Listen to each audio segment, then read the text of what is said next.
Hello my dear friends, welcome to the Chatur coder. चलिए शुरू करते हैं हमारा चैप्टर 1, इंट्रोडक्शन टू सी। किसी भी चीज को सीखने से पहले अगर हमें उसका इम्पोर्टेंस पता हो तो उसे सीखने का मजा ही कुछ और होता है। हम सबको पता है कि सी लैंग्वेज सभी प्रोग्रामिंग लैंग्वेज की मदर लैंग्वेज है, और किसी भी प्रोग्रामिंग लैंग्वेज को अगर सीखना है तो उसका बेस सी लैंग्वेज हो सकता है। लेकिन इसके अलावा कुछ और भी इम्पोर्टेंस पॉइंट है सी लैंग्वेज के रिगार्डिंग, जो स्क्रीन पर है, कि ये एक जनरल पर्पस प्रोग्रामिंग लैंग्वेज है। यानी आपको अगर गेम बनानी है, ग्राफिक्स करना है, कोई एंटरप्राइज एप्लीकेशन बनानी है, आपकी कोई भी रिक्वायरमेंट हो, आप सी लैंग्वेज के थ्रू इसे फुलफिल कर सकते हैं। साथ ही साथ सी लैंग्वेज एक बहुत ही इनहांस रीच लैंग्वेज मानी जाती है।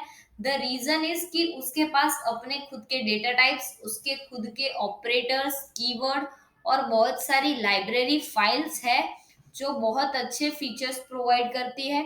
साथ ही साथ सी लैंग्वेज एक हाई लेवल कंस्ट्रक्टर लैंग्वेज होने के साथ साथ यूजर फ्रेंडली भी है। यानी सी लैंग्वेज सीखना बहुत ही आसान है। अगर आप डेडिकेशन से सीखते हो तो सी लैंग्वेज बहुत ही इजी हो जाती है आपके लिए।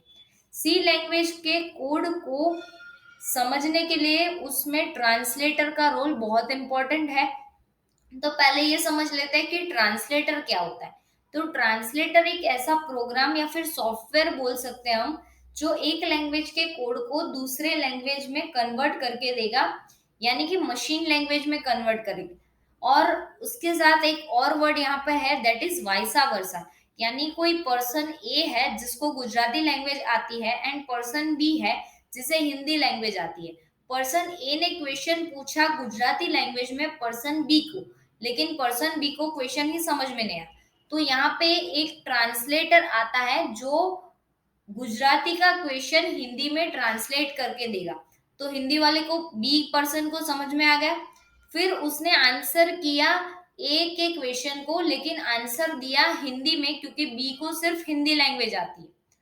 तो फिर अगर अगेन उसका आंसर ए गुजराती पर्सन को समझ में नहीं आया, तो अगेन ट्रांसलेटर क्या करता है, तो उस हिंदी वाले आंसर को गुजराती में कन्वर्ट करता है और पर्सन ए को बताता है। और इस तरह से ए और बी में कम्युनिकेशन प्रॉपर होता है। तो कुछ इसी तरह हम लोग जो लैंग्वेज में कोड लिखते हैं, यानी इंग्लिश, ऑफ कोर्स उसमें हम लोग सी लैंग्वेज के स्ट्रक्चर का यूज करते हैं। लेकिन हम लोग जिस लैंग्वेज अल्फाबेट में कोड लिखते हैं, वो कंप्यूटर को समझ में नहीं आता। कंप्यूटर सिर्फ मशीन लैंग्वेज समझता है, या फिर बाइनरी लैंग्वेज भी हम उसे बोल सकते हैं। तो इस लैंग्वेज में हमारा कोड किसी ना किसी को तो कन्वर्ट करना पड़ेगा। तो उसके लिए जो काम करता है वो ट्रांसलेटर करता है। और जो ये कम्युनिकेशन टू वे होता है, यानी ए के पास से बी में और बी के पास से ए में, तो ये जो टू वे कम्युनिकेशन है, इसे हम वाइसा वर्सा बोलते हैं।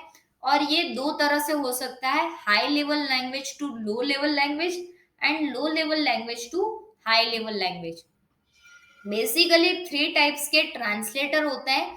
पहला होता है असेंबलर, दूसरा होता है इंटरप्रेटर, एंड तीसरा होता है कंपाइलर। असेंबलर एक ऐसा सिंपल सा ट्रांसलेटर है जो असेंबली लैंग्वेज को मशीन लैंग्वेज में कन्वर्ट करके देगा। असेंबली लैंग्वेज यानी सोर्स फाइल, हमारी टेक्स्ट फाइल, जिसमें हमने हमारा कोड ह्यूमन रीडेबल लैंग्वेज में लिखा होता है, वो असेंबलर ट्रांसलेट करता है बाइनरी, दैट इज 0 एंड 1। आप स्क्रीन पे देख रहे हैं कि बाइनरी के ऊपर जो इमेज है उसमें बाइनरी में कन्वर्ट किया गया कोड दिख रहा है, दैट इज 0 1 0 1 1 0। तो ये मशीन लैंग्वेज है, बाइनरी लैंग्वेज। तो इस सोर्स कोड को मशीन लैंग्वेज में कन्वर्ट करने का काम किया असेंबलर ने। अब बात करते हैं इंटरप्रेटर। ये भी एक तरह का ट्रांसलेटर प्रोग्राम ही है, लेकिन इसकी स्पेशलिटी ये है कि ये कोड को लाइन बाय लाइन कंपाइल करेगा, जिसके कारण अगर आपकी फर्स्ट लाइन में एरर है तो वो आपको वहीं पे स्टॉप कर देगा। जब तक आप उस फर्स्ट लाइन की एरर को सॉर्ट आउट नहीं करते, तब तक वो इंटरप्रेटर आपकी दूसरी लाइन को रीड करने नहीं जाएगा। यानी interpreter does not read next line unless the first line has no error.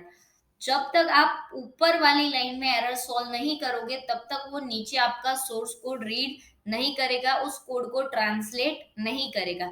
और ये उसका सबसे ज़्यादा एडवांटेज है, जिसके कारण हमें एरर जल्दी से मिल जाती है और हम इसे सॉर्ट आउट कर सकते हैं। लेकिन साथ ही साथ इसका डिसएडवांटेज ये हो सकता है कि ये प्रोसेस जो है वो बहुत ही ज़्यादा टाइम कंज्यूमिंग है, जिसके कारण ये ट्रांसलेशन का पूरा प्रोसेस बहुत ही स्लो कर देता है।